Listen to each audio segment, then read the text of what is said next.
Hi, I'm Catherine Best Gordon, and this is the Sugar Freedom Channel. I created this channel to help people overcome obesity, and that's because I overcame obesity 12 years ago, and I believe that we receive what we want for others. Today's episode is about soybean oil. We are consuming a lot of soybean oil in this country. Americans started consuming soybean oil in 1966. Since then, you probably know, we've seen an increase in overweight and obesity in this country. How is the replacement of soybean oil in our diet affecting our obesity, inflammation, and even our mental health? A couple of weeks ago, I did an episode on Kate Shanahan, MD, who had appeared on the Bill Maher Show, and she had specifically talked about processed vegetable and seed oils in the diet. And she had made the shocking claim that she believed that anyone who was having serious adverse effects from COVID-19 was probably consuming those seed oils. I wanted to look more deeply into what was going on, especially with soybean oil. One of the reasons why is I went carnivore 2 years ago. And when you do go carnivore, one of the things that you'll find is that you start to think about eating meat, where the meat comes from, and what impact that's having on the planet. And I began to wonder, well, is the fact that I'm eating meat having a negative impact on the planet? And I started to dig a little bit deeper on what's going on with changes in ecology, deforestation, clear cutting, what is happening in the food industry that may be driving climate change. Because you may have heard people do tend to blame cows for methane and methane for issues with carbon. But one of the things that I discovered is that so much deforestation is happening because soybeans are being planted for soybean oil, not just for human consumption, but also for biofuels. So everything is connected. And even though what we may hear from marketing is that, well, if you're eating meat, you're hurting the planet, we have to look a little bit more deeply into what's happening in agriculture and in what we're eating to really understand the impact that we're having. So I started to look into soybean oil in terms of, is it better for the planet to eat mostly meat or to eat mostly plants? But what I discovered when I started to look a little bit more closely at soybean oil is the particular issues that we're having with soybean oil and how they can impact our health. How I wish that this study was in humans. It's not. It's in mice. Here's the headline. America's most widely consumed oil causes genetic changes in the brain. Oh my goodness. The important thing is what they discovered, which they did not expect, was that the mice that were consuming soybean oil were having extraordinary amounts of negative changes. They were becoming obese, they were becoming inflamed, and their livers were getting damaged. They went back though, and this study that just came out in January of 2020 went back and looked at the study again. Specifically, the scientists found pronounced effects of the oil on the hypothalamus, where a number of critical processes take place. The team determined a number of genes in mice fed soybean oil were not functioning correctly. One such gene produces the love hormone, oxytocin. In soybean oil-fed mice, levels of oxytocin in the hypothalamus went down. There were 100 other genes that were affected by a soybean oil diet. Now, of course, they're saying, don't throw out your tofu. What we're talking about here is soybean oil.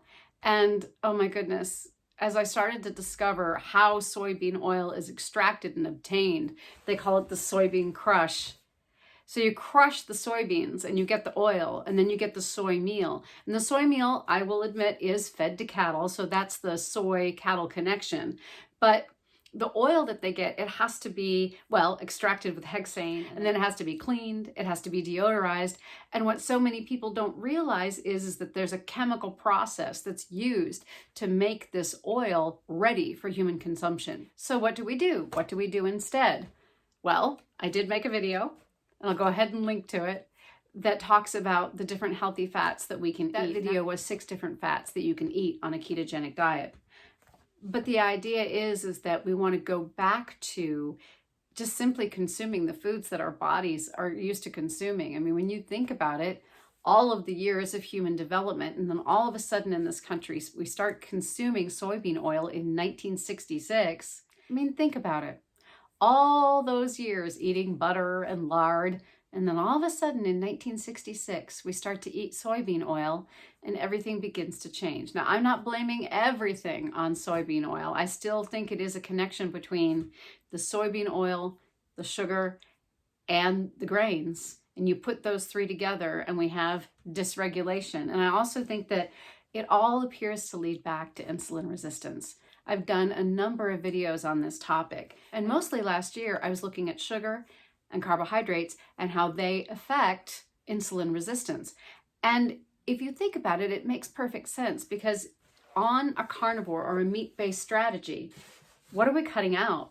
We're cutting out the sugar, the grains, and the vegetable oils.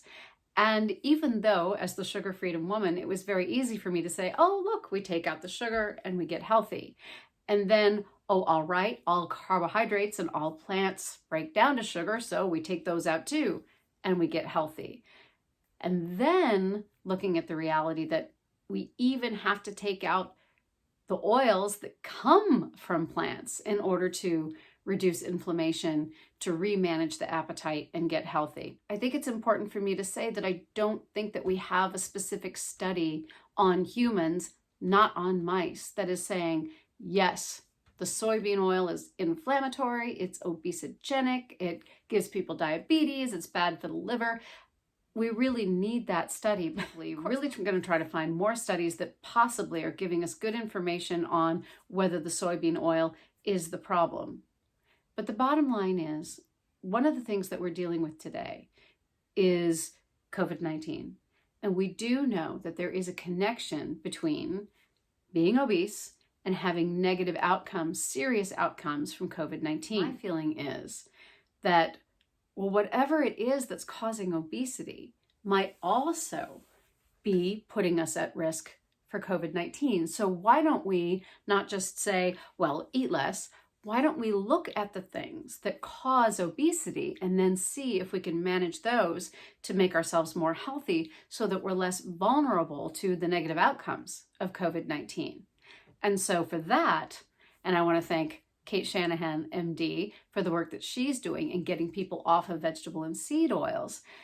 But my position is I just want to share what I did to overcome obesity, because if obesity is the problem, then I want people to know that I was able to overcome it by eliminating sugar, grains, processed vegetable and seed oils, especially soybean oil, but I'm not eating the canola oil or the rapeseed oils either. That's our episode for today. Be well so that you can go out there and do good things. Take care, everybody.